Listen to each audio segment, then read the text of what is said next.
Cease fire का ऐलान होने के बाद सबसे ज्यादा पाकिस्तान उछल रहा है। पाकिस्तान के प्रधानमंत्री शहबाज शरीफ को सीज फायर का क्रेडिट दिया जा रहा है। शहबाज शरीफ ने ही सबसे पहले ईरान अमेरिका के सीज फायर का प्रस्ताव दिया था और सीज फायर होने के बाद शहबाज शरीफ ईरान और अमेरिका को बात करने के लिए पाकिस्तान आने का न्योता दे रहे हैं। शहबाज शरीफ ने ईरान के राष्ट्रपति पेजेश्कियन से कहा कि पाकिस्तान के शांति वार्ता के प्रस्ताव को स्वीकार करने के लिए धन्यवाद। इस हफ्ते इस्लामाबाद में शांति वार्ता होगी और क्षेत्र में शांति स्थापित करने पर चर्चा होगी। राष्ट्रपति पेजेश्कियन ने शांति वार्ता में शामिल होने पर सहमति जता दी। इसी हफ्ते शुक्रवार यानी 10 अप्रैल को इस्लामाबाद में ईरान और अमेरिका के बीच भी बातचीत होगी। ईरान की संसद के स्पीकर मोहम्मद गलीबाफ ईरान की नेगोशिएटिंग टीम को लीड करेंगे।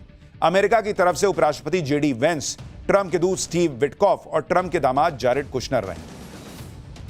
पाकिस्तान की मीडिया में मुनीर और शहबाज को नोबेल देने की भी जो मांग हो रही है उसके बारे में भी आपको बताऊंगा, लेकिन पहले सुनिए जरा। यानी पाकिस्तान की मीडिया में चल रहा है कि मुनीर और शहबाज शरीफ को नोबेल दे दो। अरे कभी आईने में मुंह देख लो यार। तुमने जिसको नॉमिनेट किया, डोनाल्ड ट्रंप, जिसको तुम अपना फूफा बनाए घूम रहे हो, तलवे चाटर, उसको मिल ही नहीं रहा है। इनको नोबेल चाहिए। और किस बात के लिए नोबेल चाहिए? कि जो ट्रंप ने तुमको मैसेज किया वो तुमने ट्वीट कर दिया। पाकिस्तान माहौल बना रहा है कि उसकी वजह से सीज फायर हुआ और वो इस्लामाबाद में ईरान अमेरिका के बीच बातचीत करवा रहा है।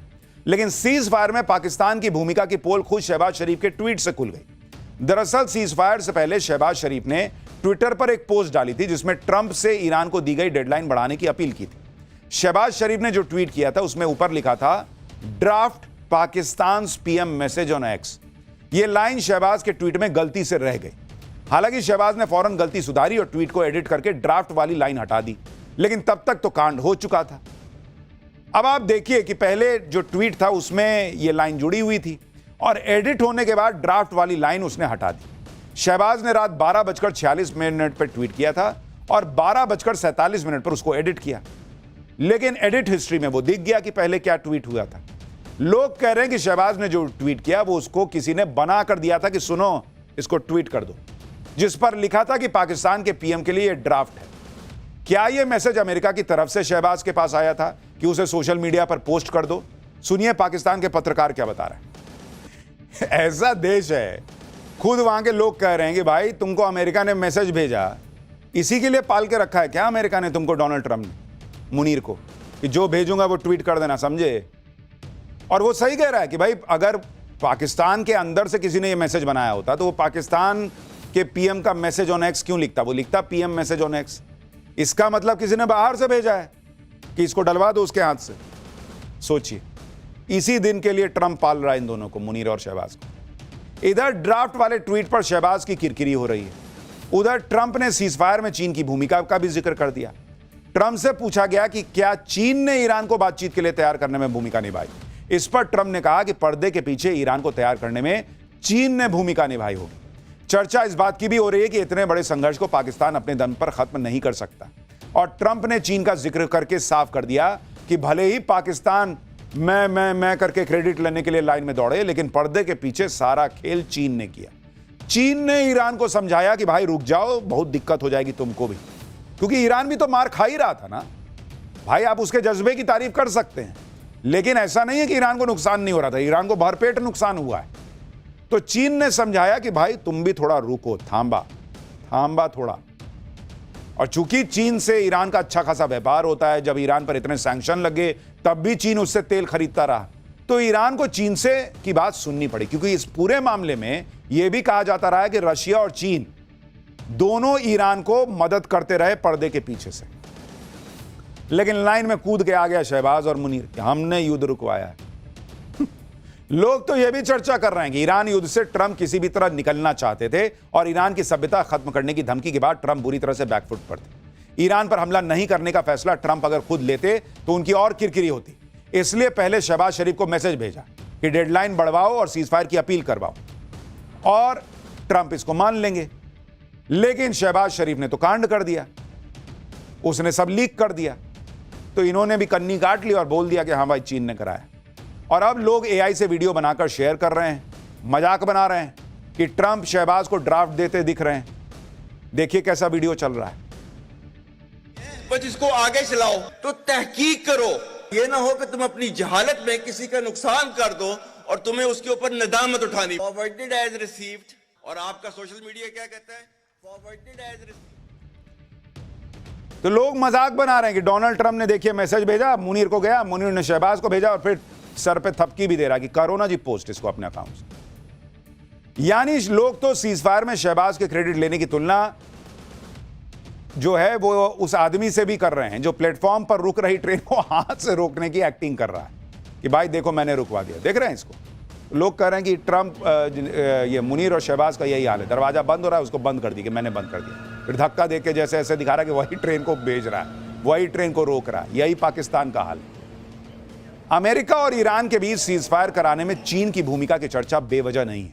दावा किया जा रहा है कि चीन बहुत समय से पर्दे के पीछे से काम कर रहा था। सूत्रों के मुताबिक चीन के अधिकारी लगातार ईरान के अधिकारियों के संपर्क में थे। चीन ईरान का सबसे बड़ा ट्रेड पार्टनर है। चीन की बात को ईरान अनसुना नहीं कर सकता था। चीन के अधिकारी मध्यस्थता कराने वाले देशों के साथ काम कर रहे थे। ईरान को अमेरिका के साथ सीजफायर के लिए चीन ने राजी किया था। और आपको याद होगा कि हमने आपको पाठशाला में बताया था कि डोनाल्ड ट्रंप जो अचानक कहे थे कि मैं चीन जाऊंगा, जिनपिंग बहुत अच्छे नेता हैं, वो दरअसल चीन को सेट कर रहे थे कि अगर या तो मैं हमला करूं तो चीन ना घुसे, या फिर चीन पर्दे के पीछे ये सब सेटिंग गेटिंग कराने में मदद करे। और चीन देखिए बैठ के मजे लेता रहा। उसने डोनाल्ड ट्रंप की छीछा लेदर होते देखा, अमेरिका का नकाब उतरते देखा कि वो सुपर पावर है, वर्ल्ड ऑर्डर बदलते देखा कि अब अमेरिका जहां बैठा रहता था वहां से 4 कदम नीचे आके बैठेगा सबके साथ में। और जब सब हो गया तो चीन ने कहा कि भाई थोड़ा रुक जा, बहुत मार लिया इसको। युद्ध रुकने की खबर पूरी दुनिया के लिए बहुत बड़ी राहत है बॉस, जो मैं आपसे बार बार कहता हूं कि भारत भी इससे अछूता नहीं था। आज जैसे ही सीजफायर की खबर आई, तेल के दाम धड़ से गिर गए, दुनिया भर के मार्केट झूमने लगे। ब्रेंट क्रूड ऑयल $14.59 गिरकर सीधे $94 प्रति बैरल पर आ गया। इससे पहले ब्रेंट क्रूड ऑयल का दाम $109 प्रति बैरल के पास चला गया था और एक दिन में 13.35% दाम गिर गए। सीज फायर की खबर पर शेयर मार्केट तो नाच रहा है बॉस खुशी से। भारत में निवेशकों को एक दिन में करीब 15 लाख करोड़ का फायदा हुआ है। सेंसेक्स करीब 4% बढ़ गया। निफ्टी 50 भी 3.7% बढ़ा है।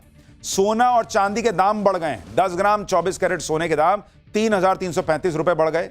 1 किलो चांदी का दाम सीधा धड़ाक से 13,160 रुपए बढ़ गए। यानी भारत में फिर से जो है ना वो खुशी की लहर दौड़ गई है मार्केट में। ईरान अमेरिका के बीच हुए सीजफायर का भारत ने स्वागत किया। भारत के विदेश मंत्रालय ने कहा कि हम युद्ध विराम का स्वागत करते हैं और उम्मीद करते हैं कि इससे पश्चिमी एशिया में स्थायी शांति आएगी।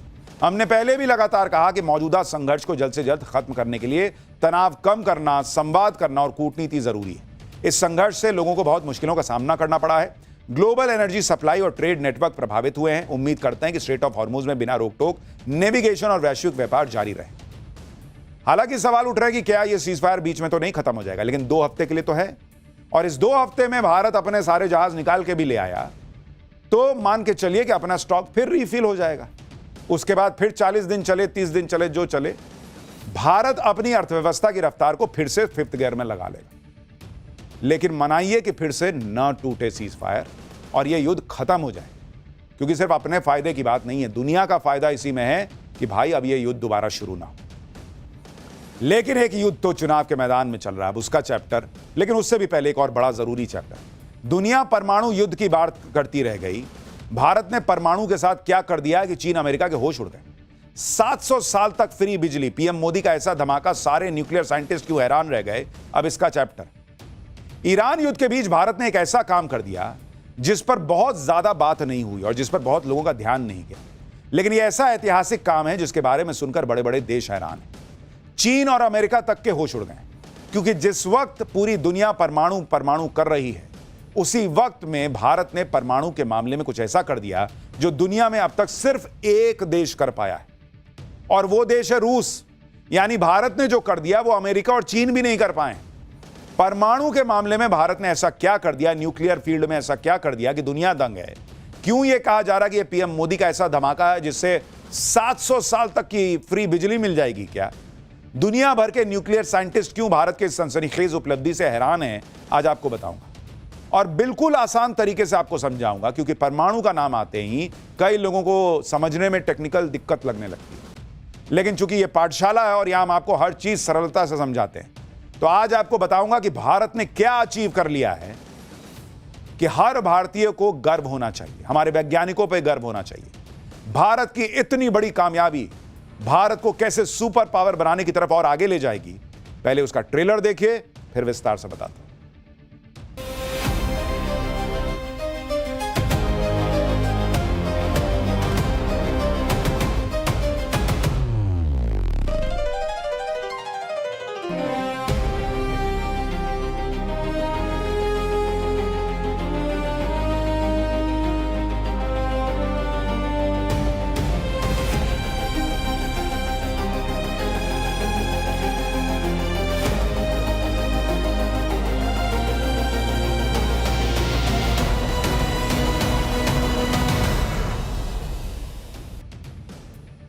दुनिया में इस वक्त परमाणु की बड़ी चर्चा है। कहीं परमाणु बम तो नहीं गिर जाएगा, कहीं परमाणु युद्ध तो नहीं हो जाएगा, न्यूक्लियर बॉम्ब कहां है, क्या है, नहीं है, परमाणु संवर्धन तो नहीं कर रहा ईरान। इस तरह की बहुत सारी हेडलाइंस, चर्चाएं आपने सुनी होंगी। अमेरिका ने ईरान पर अटैक का एक बहाना यह भी बनाया था कि ईरान यूरेनियम का एनरिचमेंट करके एटम बम बनाने लगा है। लेकिन जिस वक्त दुनिया परमाणु से बनने वाले बम की बातें कर रही, उसी वक्त भारत ने परमाणु से बनने वाली बिजली के मामले में क्या गजब काम कर दिया, वो आज आपको दिखाने जा रहा हूं। भारत ने प्रोटोटाइप फास्ट ब्रीडर रिएक्टर यानी PFBR में क्रिटिकलिटी हासिल कर ली। अब आप कहेंगे ये क्या बला है बॉस? अरे बताऊंगा अभी सब कायदे से। तमिलनाडु के कलपक्कम रिएक्टर में यह कमाल हुआ है। यह रिएक्टर क्रिटिकलिटी स्टेज पर पहुंच गया है, जिसका मतलब क्या है वो आपको पहले समझना चाहिए। यह स्वदेशी 500 मेगावाट का रिएक्टर है, जो जितना ईंधन इस्तेमाल करता है उससे अधिक ईंधन पैदा करने में सक्षम है। यानी भारत के पास ऐसा न्यूक्लियर रिएक्टर हो गया है जिसे जितने फ्यूल की जरूरत होगी उससे ज्यादा फ्यूल वो बना सकता है। समझ रहे हैं बात को? कि मतलब आप जितना उसमें ईंधन डालेंगे उससे ज्यादा एनर्जी वो पैदा करेगा। थर्ड स्टेज में पहुंचने के बाद इस फास्ट ब्रीडर न्यूक्लियर रिएक्टर से भारत को करीब 500 से 700 साल तक मुफ्त बिजली मिल सकेगी। रूस के बाद भारत दुनिया का दूसरा देश बन गया है जिसने फास्ट ब्रीडर तकनीक में महारत हासिल कर ली है। तमिलनाडु के कलपक्कम न्यूक्लियर कॉम्प्लेक्स में भारत ने जो सफलता हासिल की है, एटॉमिक साइंस की भाषा में इसे क्रिटिकलिटी कहते हैं। यह कितनी बड़ी कामयाबी है, इसे आप ऐसे समझिए कि एटॉमिक एनर्जी में क्रिटिकलिटी को हासिल करने के लिए दुनिया के बड़े बड़े देशों ने एड़ी चोटी का जोर लगा दिया था, लेकिन सालों तक नतीजा नहीं निकला तो थक कर हार कर बैठ गए। कई देशों ने प्रोजेक्ट बंद कर दिए, और वो कौन कौन से देश थे इसके बारे में भी आपको आगे बताऊंगा। लेकिन फिलहाल देखिए कि भारत ने इसे हासिल करने की ऐसी जिद पकड़ ली थी कि भारत न थका न हारा, और 40 साल की अथक मेहनत के बाद क्रिटिकलिटी हासिल करके दम लिया। परमाणु विज्ञान की इस बहुत बड़ी सफलता को आसान शब्दों में समझिए कि क्रिटिकलिटी होती क्या और इससे क्या होगा। देखिए, एटॉमिक एनर्जी जो होती है, परमाणु ऊर्जा, उसमें क्रिटिकलिटी के 3 लेवल होते हैं। पहला लेवल जिसे सब क्रिटिकल कहते हैं, इसमें चेन रिएक्शन खुद से नहीं चल पाता, इसे चलाना पड़ता है। यानी आपने उसमें जो है, मान लीजिए यूरेनियम डाला, और जो चेन रिएक्शन होता है, मतलब एक के बाद एक चीजें उसमें होती चली जाती हैं, वो बार बार आपको फ्यूल डालने की उसके लिए जरूरत पड़ती है। इसको स्टेज 1 कहते हैं, सब क्रिटिकल। यहां आप इसे समझ लीजिए कि न्यूक्लियर रिएक्टर यूरेनियम से चलते हैं। यूरेनियम फ्यूल की तरह इस्तेमाल किया जाता है, जिसे तोड़कर बिजली पैदा की जाती है। न्यूक्लियर रिएक्टर में यूरेनियम लगातार टूटते रहते हैं और इसी को चेन रिएक्शन कहते हैं, मतलब आया टूटा आया टूटा आया टूटा चलता रहता है, इसी से बिजली बनती है। तो ये सब क्रिटिकल लेवल तो हमने पहले ही अचीव कर लिया। दूसरा लेवल है क्रिटिकल लेवल, जो अब हमने अचीव किया है। इस लेवल में चेन रिएक्शन खुद से होता रहता है और स्थिर होता है, यानी इसमें बार बार फ्यूल डालने की जरूरत नहीं पड़ती, क्योंकि इस लेवल पर रिएक्टर खुद ही फ्यूल बनाने लगता है। इसी लेवल को हमने अब अचीव करके बहुत बड़ी कामयाबी हासिल की है, जिसके लिए 40 साल भारत ने मेहनत की। और तीसरा लेवल वो होता है सुपर क्रिटिकल, यानी चेन रिएक्शन बहुत तेजी से चलने लगता है। अगर काबू नहीं किया गया तो यह कंट्रोल से बाहर होकर बहुत भयानक भी हो सकता है। भारत ने एटॉमिक एनर्जी में दूसरा लेवल यानी क्रिटिकलिटी का लेवल हासिल कर लिया है। इससे होगा यह कि अब भारत के स्वदेशी PFBR यानी प्रोटोटाइप फास्ट ब्रीडर रिएक्टर में चेन रिएक्शन खुद से चलता रहेगा। इससे निकलने वाली एनर्जी भी स्थिर बनी रहेगी। यह वैसे है जैसे मान लीजिए आपने किसी ऐसे स्टॉक में पैसा लगा दिया या ऐसे म्यूचुअल फंड में पैसा लगा दिया, या मान लीजिए आपने जो है एफडी कर दी कि आपका पैसा तो सुरक्षित है ही, उससे आपको और जो है वो मुनाफा भी होता रहेगा और एक निश्चित रकम मिलती रहेगी। वैसे ही आप इसमें एनर्जी के लिए आपने फ्यूल डाला, बाकी फ्यूल फिर बनता रहेगा और इसमें अपना काम चलता रहेगा। ये कैसे होगा अभी बताऊंगा। सबसे बड़ी बात कि चेन रिएक्शन के लिए रिएक्टर में बार बार यूरेनियम नहीं डालना पड़ेगा। एटॉमिक एनर्जी में क्रिटिकलिटी हासिल करने के बाद ही किसी परमाणु रिएक्टर से बिजली बनाने की प्रक्रिया शुरू होती है। इसलिए भारतीय वैज्ञानिकों के लिए यह बहुत बड़ी सफलता है और इसी के साथ भारत ने परमाणु ऊर्जा के क्षेत्र में आत्मनिर्भरता की तरफ कदम बढ़ा दिया है। आत्मनिर्भरता का मतलब क्या है इस मामले में? बिजली बनाने के लिए जिस तरह का रिएक्टर भारत बना रहा है उसमें यूरेनियम पर निर्भरता अब कम हो जाएगी, क्योंकि अभी भारत को न्यूक्लियर रिएक्टर से बिजली बनाने के लिए दूसरे देशों से पहले यूरेनियम लाना पड़ता है। देखिए यूरेनियम क्या है, जो आप सुन रहे थे ना कि ईरान यूरेनियम संवर्धन कर रहा है।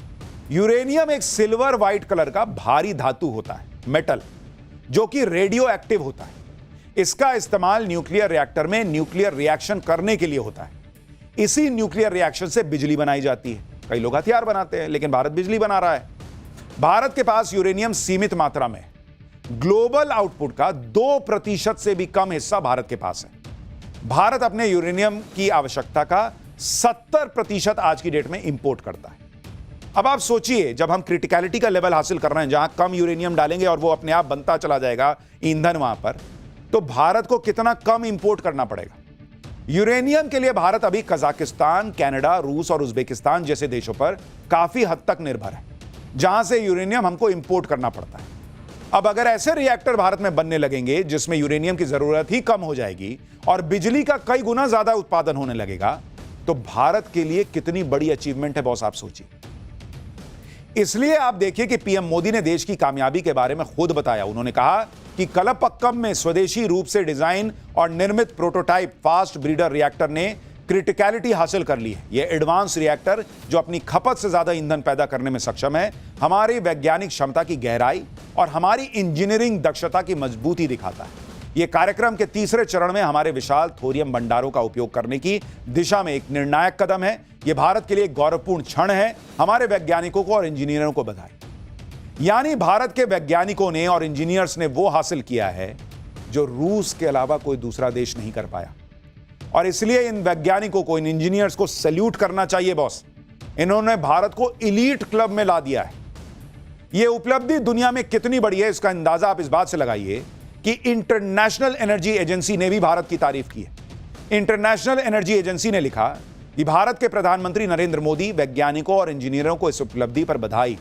यह रिएक्टर दूसरे रिएक्टरों की तुलना में बहुत कम परमाणु ईंधन का उपयोग करेगा और एक क्लोज्ड फ्यूल साइकिल की दिशा में मार्ग प्रशस्त करेगा। फास्ट ब्रीडर रिएक्टर की जो टेक्नोलॉजी है, उसकी निर्भरता सिर्फ यूरेनियम पर नहीं है। भारत के इस नए रिएक्टर में यूरेनियम के साथ साथ एक ऐसा मेटल इस्तेमाल होगा जो भारत में भर भर के मौजूद है।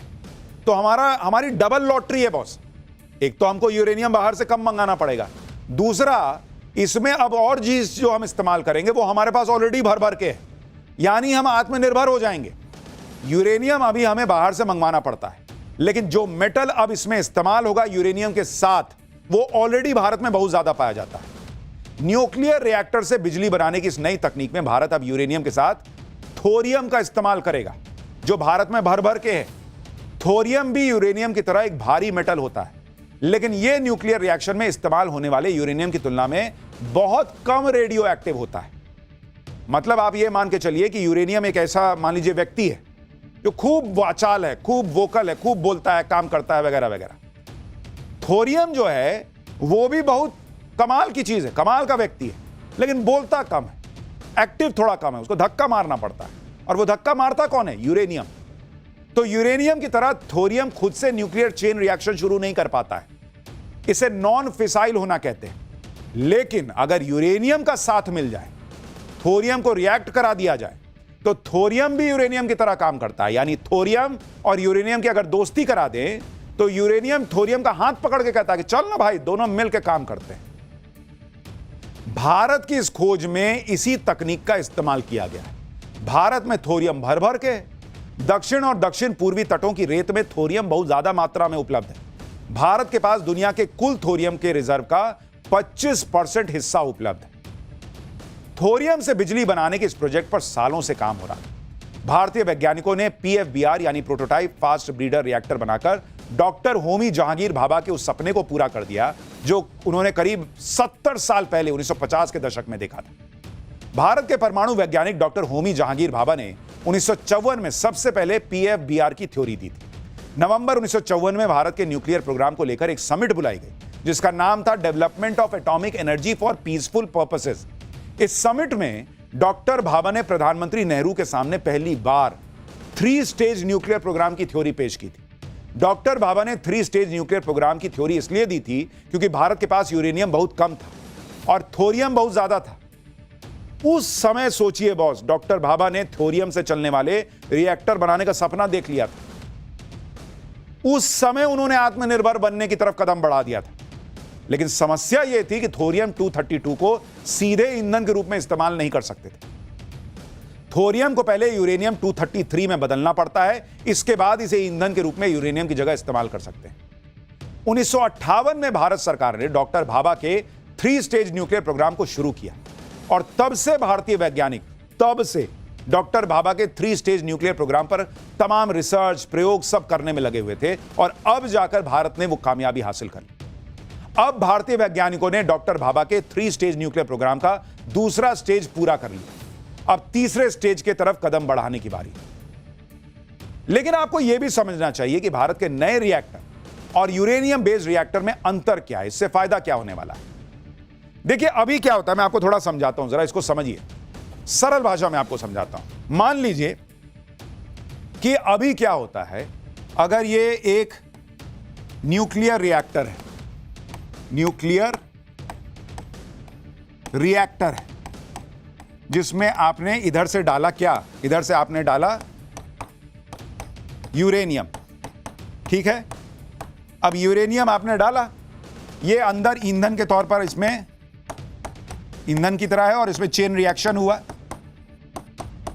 चेन रिएक्शन होने के बाद क्या निकला, आपका ईंधन निकला, माफ कीजिएगा, ईंधन आपने डाला और यहां से जो आपका निकला वो आपका एनर्जी निकला जो आपने पैदा की, ये निकल गया। तो ये आपका अभी जो भारत कर रहा था वो ये कर रहा था कि यूरेनियम डालता था, यहां पे चेन रिएक्शन होता था और भारत एनर्जी पैदा कर रहा था। लेकिन समस्या ये थी कि यूरेनियम हमारे पास बहुत कम था और इसमें एक समस्या और थी, इसमें एनर्जी के साथ साथ एक चीज और जो निकलती है वो निकलता था न्यूक्लियर वेस्ट। न्यूक्लियर वेस्ट जो बहुत खतरनाक होता है बॉस। अगर न्यूक्लियर वेस्ट मान लीजिए कि कहीं किसी एरिया में फैल गया थोड़ा सा भी, तो आप समझिए कि उस इलाके में जितने लोग रहते हैं वो सब मर सकते हैं। भयंकर, उनका हाथ में जलन होगी, फोड़ा फुंसी हो जाएगा, उल्टी होने लगेगी, मतलब मर जाएंगे लोग, लाखों करोड़ों लोग एक बार में मर सकते हैं। इतना खतरनाक न्यूक्लियर वेस्ट निकलता है इस रिएक्शन से। तो उस न्यूक्लियर वेस्ट को आपको बहुत कायदे से उसको जो है ना दबाइए, छुपाइए, जो कहिए उसको, मतलब एक तरीके से रिसाइकल के, मतलब आपको उसको खत्म करना पड़ता है। और एक तो उसको दबा के रखो, मतलब लोगों को उससे बचा के रखो, ये चुनौती है। दूसरा, उसमें करोड़ों रुपए लगते हैं 100 अलग। अब भारत ने क्या कर लिया, अब आप देखिए भारत क्या कर रहा है।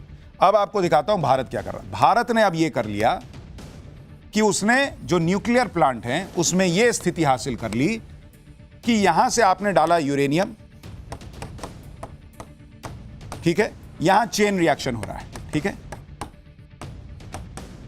लेकिन अब इसमें आगे की चीज क्या हो गई कि यूरेनियम अंदर गया, चेन रिएक्शन हुआ, एनर्जी तो निकला ही, लेकिन जो वेस्ट निकला उस वेस्ट में आपने क्या किया कि उस वेस्ट में आपने वेस्ट प्लस थोरियम कर दिया और आपने वेस्ट के साथ जो थोरियम मिला दिया, क्योंकि इस वेस्ट में भी यूरेनियम है, तो वेस्ट प्लस थोरियम, यानी आपने फिर से उस चेन रिएक्शन को कर दिया।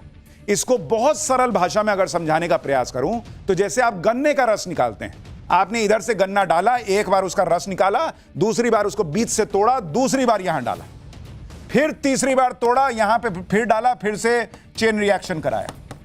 अब इसमें आपका क्या हिसाब बैठा कि आपकी खुद से वहां पर जो है ना ईंधन बनता चला जा रहा है। आप रिएक्शन करते जा रहे हैं और थोरियम भारत के पास भर भर के है। आपका न्यूक्लियर वेस्ट जो है वो कम होता जा रहा है क्योंकि वो तो बार बार इस्तेमाल होता जा रहा है। आपका खर्चा कम होता जा रहा है और आप इस पूरे चेन रिएक्शन में जो ऐसे चल रहा है उसमें आप अत्यधिक बिजली उत्पन्न कर रहे हैं, अपना खर्चा बचा रहे हैं, आत्मनिर्भर हो रहे हैं। और यह काम जो स्क्रीन पर देखने पे गन्ने का जूस निकालने के उदाहरण के साथ बड़ा सिंपल लग रहा है, वो इतना मुश्किल है कि 40 साल भारत को लग गए और रूस के अलावा कोई दूसरा देश आज तक कर नहीं पाया था जो अब भारत ने किया। समझ गए ये कितनी कमाल की चीज है। भारत के इस नए रिएक्टर में 3 चरण होंगे। तीनों चरण को पूरा होने पर हम अपने यूरेनियम का इस्तेमाल एक ही रिएक्टर के अंदर लगातार कर पाएंगे और तो और जितना यूरेनियम हम लाएंगे उससे भी ज्यादा यूरेनियम की एनर्जी हमें मिलने लगेगी।